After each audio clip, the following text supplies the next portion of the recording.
The unfinished symphony. Sarah Miller lived a life as meticulously composed as a classical piece, each day flowing with practiced elegance in her quiet coastal home in Maine.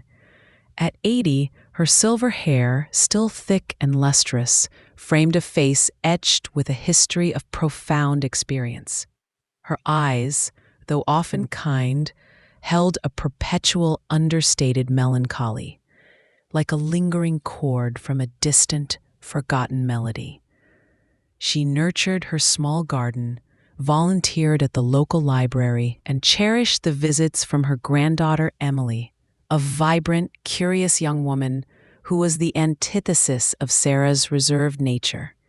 Emily was a whirlwind of contemporary energy, a constant reminder of the possibilities of a life unburdened by ghosts. Part 1. The Forbidden Box. One crisp autumn afternoon, while helping Sarah clear out the dusty, forgotten corners of the attic, Emily stumbled upon an old, unassuming wooden box tucked away beneath a pile of moth-eaten quilts. It was surprisingly heavy, bound with a faded silk ribbon. Curiosity, a driving force in Emily's youthful spirit, compelled her to open it. Inside, nestled among layers of yellowed tissue paper, she found a treasure trove of forgotten ephemera. Stacks of brittle, handwritten letters, tied with string, sheet music covered in hurried notations, and a single, unlabeled vinyl record, its surface scratched and dull. "Grandma, what's this?" Emily asked, her voice echoing in the vast silence of the attic, holding up a handful of the aged letters. "Are these old love letters?" Her eyes danced with a mixture of excitement and polite embarrassment. Sarah, who had been meticulously folding linens, froze. Her back stiffened, and a shadow crossed her face, deep and immediate, like a cloud obscuring the sun. Her movements, usually so graceful, became rigid, almost fearful. "Put that down, Emily," she commanded, her voice sharp, a tone Emily rarely heard from her gentle grandmother. "Don't touch that box. It's nothing important. Just old things. Things best left alone." Emily's initial surprise turned to bewilderment, then to an insistent curiosity. Her grandmother's reaction was intensely disproportionate, a stark contrast to her usual serene demeanor. It wasn't just avoidance. It was a desperate, almost panicked desire to keep something hidden. The sudden chill in the attic seemed to intensify, wrapping around them like a shroud. Emily, accustomed to her grandmother's calm rationality, found this outburst unsettling. She knew then that the box contained not just old things, but a profound, untold story. A secret that had been buried alive, its ghost still clinging to the dusty contents. Over the next few days, the box, now relegated to a forgotten corner of the attic, became a silent magnet for Emily. Her grandmother's unusual command had only solidified her resolve. Under the guise of tidying other parts of the house, Emily would sneak up to the attic, her heart thumping with a mixture of guilt and intrigue. She meticulously, carefully began to sort through the contents. The letters, written in a bold, passionate hand, were indeed love letters, overflowing with the raw, untamed emotions of youth. They were signed simply D. They spoke of shared dreams, whispered promises, and a fervent, almost desperate love. The handwriting was full of sweeping flourishes, the ink often smudged, as if written in haste or with trembling hands. Then there was the sheet music. It wasn't just scattered notes. It was clearly part of a larger composition, complex and haunting, filled with intricate melodies and challenging harmonies. Some pages were marked with furious corrections, others with triumphant affirmations. It was clearly the work of a highly talented, deeply passionate musician. The single vinyl record, however, remained the most perplexing.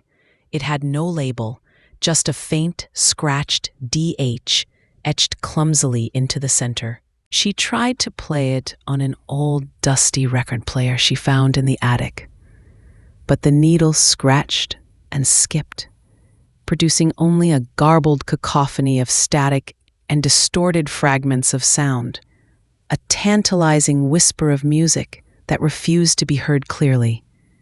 Meanwhile, downstairs, Sarah was adrift in a sea of painful memories. Memories that Lily's innocent discovery had violently ripped open. She was transported back to Boston in the vibrant, turbulent 1960s. A younger Sarah, bright-eyed and fiercely ambitious, had arrived at Boston University with dreams of becoming a pioneering investigative journalist.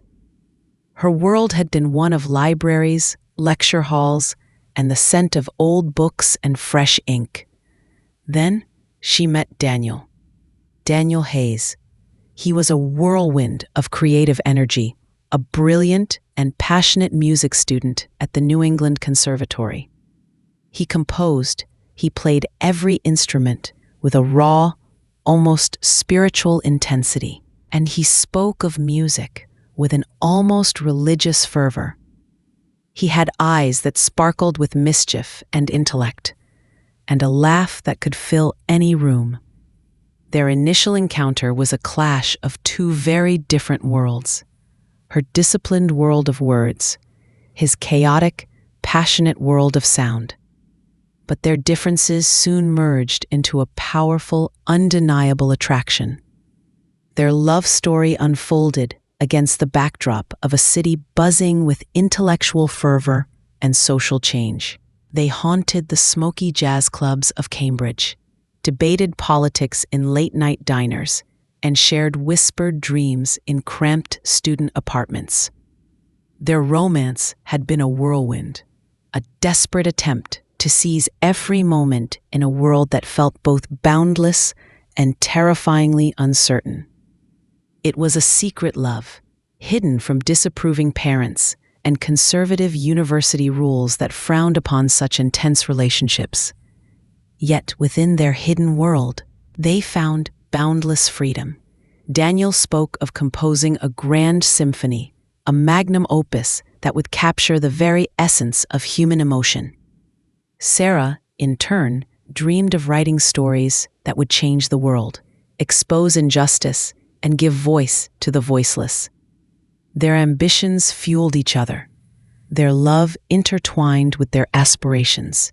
Daniel would play her his raw, unfinished melodies, his face alight with inspiration, and she would read him her fledgling articles, her voice filled with conviction. They were two halves of an unwritten promise, two souls bound by the unspoken conviction that their lives, together, would create something truly extraordinary. Part 2. The Silent Grief. The more Emily delved into the box, the clearer the picture became. The letters spoke of a burgeoning talent, of a symphony in progress, of a love that was both exhilarating and terrifying in its intensity. Daniel's letters were filled with poetic descriptions of his music, his struggles, and his boundless love for Sarah. He often signed them with a small, hand-drawn musical note, but the narrative stopped abruptly, as if a page had been violently torn from a book. The last letter, dated late 1968, was filled with a desperate longing for Sarah to visit him during a break, to hear his latest compositions.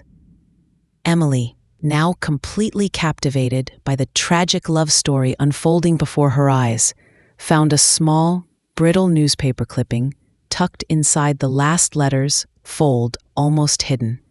It was from a Boston newspaper, dated early 1969.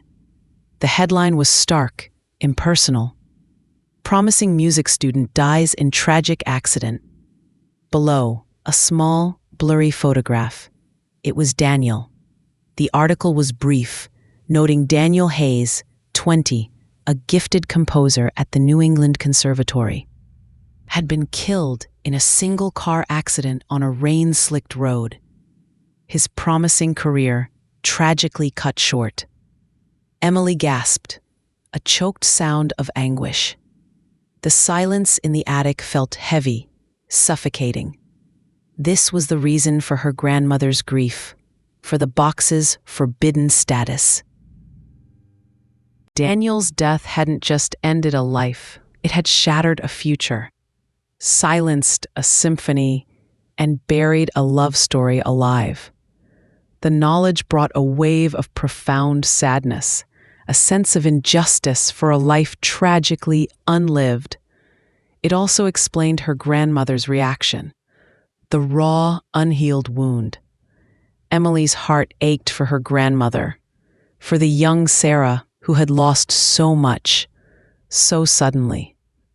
She realized that the dusty contents of the box were not just old letters, but fragments of a broken heart, a monument to a love violently severed. The unlabeled record now held a terrifying significance.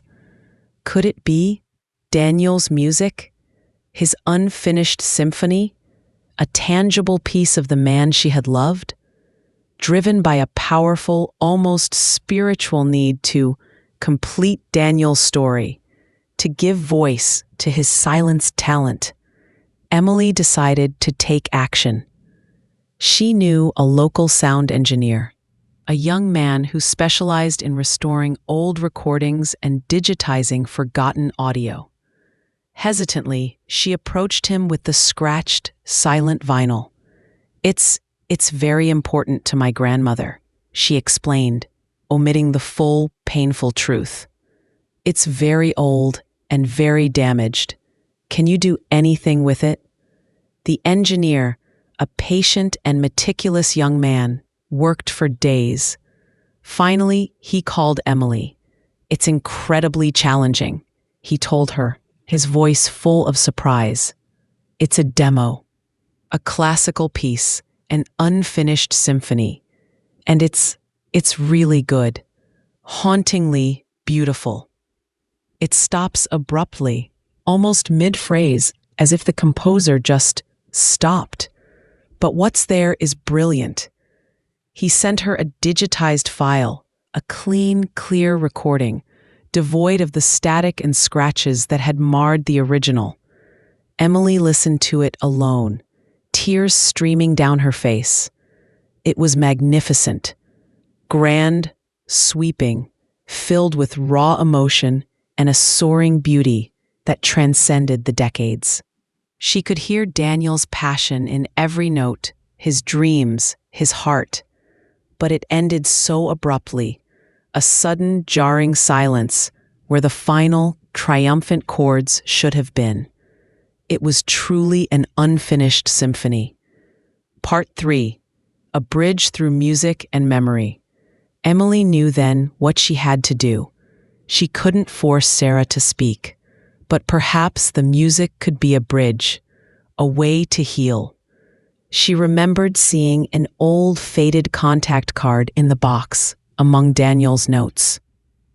Professor Anya Sharma, New England Conservatory of Music. Anya Sharma, Daniel's mentor, his confidant. A long shot, but worth trying.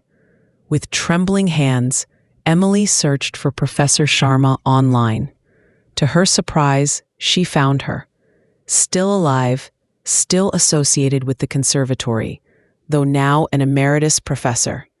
Emily drafted an email explaining the situation delicately, speaking of a family discovery and a tragically unfinished piece of music by a former student named Daniel Hayes. She attached the restored audio file. Professor Sharma's reply came within hours, immediate and emotional. Her words were clipped, but filled with an unmistakable current of deeply buried grief and gratitude. "Daniel, I never forgot him, or his music. He was destined for greatness. It would be an honor to speak with you. Please, call me." The phone call with Professor Sharma was a revelation. Anya Sharma, now a frail but fiercely intelligent woman in her late 90s, spoke of Daniel with a profound, almost parental affection. Daniel was a prodigy, a true genius, she recounted, her voice raspy with age but vibrant with memory. His symphony, the Phoenix, he called it, was to be his masterpiece. He was working on it feverishly before the accident. He was so in love, with Sarah. He spoke of her constantly, said she was his muse, his reason for everything. Her words, her spirit, fueled his music. Anya spoke of the tragic accident, the despair that gripped the conservatory, the immense loss. Sarah, she mused softly, she just disappeared after that. Vanished. We tried to find her, but she was gone. We worried for her. She loved him so fiercely. He was her whole world, and she his. That symphony, it was meant to be their shared legacy. Anya's voice trailed off, the poignant silence hanging in the air. To hear it again, even unfinished, it's a miracle, child, a true miracle. Emily realized then the full depth of the tragedy, not just for Daniel, but for Sarah. Her grandmother hadn't just lost a lover, she had lost her future, her inspiration, her very sense of self. The weight of that unspoken grief had been carried in silence for over 6 decades. Armed with this new understanding, Emily returned home, the restored symphony a precious burden in her hand. She found Sarah sitting by the window, staring out at the gray Maine coastline, her usual melancholic expression in place. "Grandma," Emily began, her voice gentle yet firm, "I found something important. I think you need to hear it." Sarah turned, her eyes clouded with an ancient sadness, her expression wary. "Emily, I told you, some things are best left undisturbed." "Not this, Grandma," Emily insisted, holding up the small, polished digital player. "This is Daniel's music, his symphony. I had it restored." Sarah's breath hitched. Her serene composure crumbled. Her eyes, usually so guarded, widened, filled with an awe almost youthful terror. "No, I can't hear it. I can't go back there." Her hands flew to her face, trembling. "You don't have to go back alone," Emily said softly, taking her grandmother's trembling hands. "I'm here. We can listen together. Please, Grandma, for Daniel, for you." With a deep, shuddering breath, Sarah nodded, her eyes finally meeting Emily's, filled with a desperate, unspoken plea. Emily pressed play. Part 4, the unfinished symphony, finally heard. The room filled with the soaring, passionate strains of Daniel's The Phoenix. The music was breathtakingly beautiful, vibrant and powerful, full of youthful hope and undeniable genius. It swept through the room, through Sarah's very soul, carrying her back to the vibrant Boston of the 1960s, to hushed conversations in dimly lit coffee shops, to passionate debates, to whispered promises under starry skies. She saw Daniel's face as he composed, his fingers dancing over the piano keys, his eyes alight with inspiration. She heard their shared laughter, felt the warmth of his hand in hers, the thrill of their clandestine meetings. The music flowed, swelling with emotion, building to a majestic, powerful crescendo that promised a glorious resolution. But then, abruptly, it stopped. A sudden jarring silence, the unfinished symphony. The silence was deafening, a stark reminder of the life, the love, the music that had been tragically cut short. Tears streamed down Sarah's face. Torrents of grief that had been held captive for decades, finally released. She sobbed, deep, gut-wrenching sobs that shook her entire frame. Emily sat beside her, holding her hand, letting her grandmother weep, a a silent anchor in the storm of her sorrow. When the sobs finally subsided, Sarah lifted her head, her eyes red-rimmed but strangely clear, almost luminous. "He called it the Phoenix," Sarah whispered, her voice raw but steady. "He said it was about rising from the ashes. About hope, about overcoming despair. We were so young, so foolishly optimistic. We thought we were invincible." She began to speak, the words flowing like a long-dammed river. She told Emily everything, the intensity of their secret love, the bohemian life they led, the constant fear of discovery, the intoxicating freedom of their shared ambition. She spoke of Daniel's boundless talent, his grand dreams for the symphony, his unwavering belief in her journalistic aspirations. Then she recounted the terrifying day of the accident, the sudden, senseless loss, the crushing weight of grief that had left her numb, hollowed out. "I couldn't breathe, Emily," she confessed, her voice filled with ancient pain. "I felt like half of me had died with him. The world just became a gray, muffled place. I couldn't bear to stay in Boston, surrounded by his ghost. I dropped out of university, abandoned my journalism dreams. I felt like a coward, like I was betraying him. I ran away, hoping to outrun the pain, the guilt. I always felt guilty, you see. Guilty for surviving. Guilty for leaving that life behind. Guilty for not being able to finish what we started. And I never, ever truly mourned him. I just froze. I put him in that box, and I sealed him away."